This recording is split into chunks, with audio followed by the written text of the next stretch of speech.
चलित मास लघुचाप प्रभाव में अदिनिया वर्षा होइतिबारु खोर्धा जिला टांगी ब्लॉक विभिन्न अंचल प्रबल वर्षा होबारु धान बिल में पाची धान फसल ओदा हुई गजारे नष्ट हो जाइछि।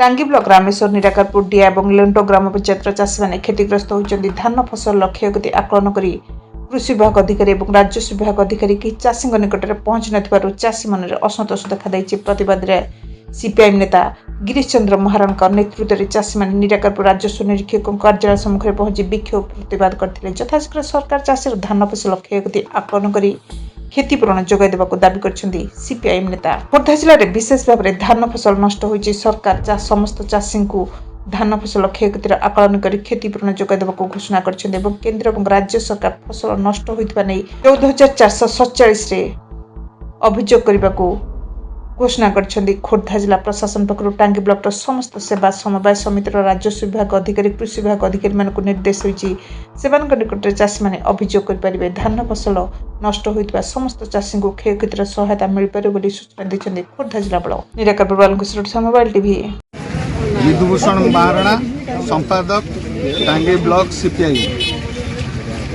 आज ये जो चाषी मानकर आंदोलन सारा राज्य में आज चाषी मानकर आत्महत्या बढ़िबार लगिलानी। ये जो लगाण लघुचाप जनित वर्षा ये वर्षा रे आज चाषी मानकर फसल सब नष्ट हो जाइछि। एपर्यंत वर्षा छाड़िला पर मध्य एपर्यंत कौन जिला प्रशासन राज्य प्रशासन जमी पाखक आसिले ना आकलन करने चाषी आज मुंडे हाथ देके बसी से केमती तार फसल क्षतिपूरण पाइब एवं जो चाषी ऋण करिछि आज बैंक रु हो महाजन ठू ऋण करिछि से ऋण परिशोध केमती करबा तार आज चिंतार विषय।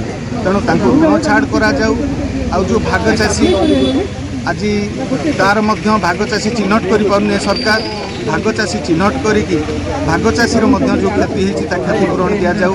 आ जो यही समय जिते क्षति होची चाषीर बीमा कंपानी कुआडे लुचुची कृषक मैंने बीमा करुँच किंतु बीमा कंपानी दायित्व है जाकि कृषक मान चिन्हट करी बीमा तार इंश्योरेंस दबा कथा किंतु इंश्योरेंस कुआडे जाऊँगी आम जानीपारूँ जो चाषीर क्षति होती एवर्ष आम बीमा कंपानी को छाड़ बीमा कंपानी सचेतन हो जाऊ तुरंत आसी चाषी मान जो मैंने बीमा से क्षतिपूरण तुरंत बीमा इंश्योरेंस दौ एवं ता सहित आम चाहूँ आज जो आंदोलन करुचु जिला प्रशासन आम सहित आसिक आलोचना करूँ चाषी मानू एठी उत्तर दौ ठीक उत्तर संतुष्ट उत्तर दौ ये धान गजा धान आम आगे पकईकि समस्त आणिक आसते गजा धान जो भाया हो जाए बिलीय गहिर तो बुलिले आपण मैंने छाती फाटी चाषीर जो अवस्था। तेणु आज भी चाषी बहु संख्यार आहरी आसी था बर्तमान भी चाषी मैंने बोहुंट पानी छाणिकी धान।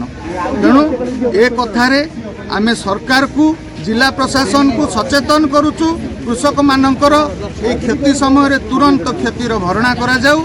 जदि न करा जाए आगामी दिन में जोरदार आंदोलन ये तेजियान हो। जो बात्या ये बात्या क्षयक्षतिर समाधान पाई सरकार एपर्यंत कौन निष्पत्ति नेले नहीं।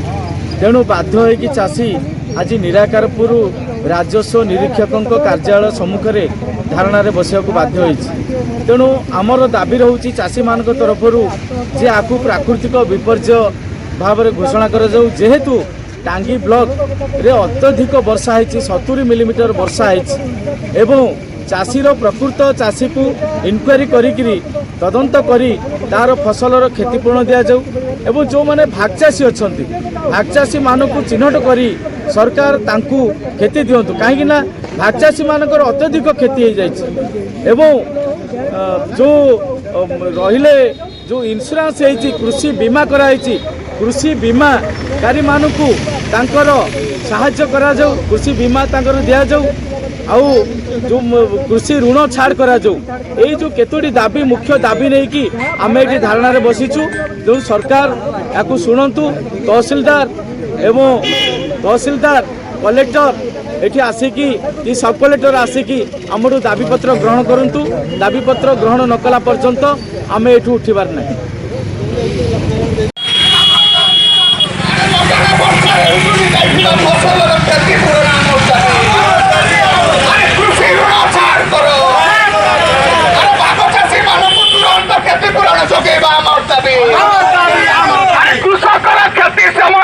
इनकिलाब इनकिलाब इनकिलाब जिंदाबाद।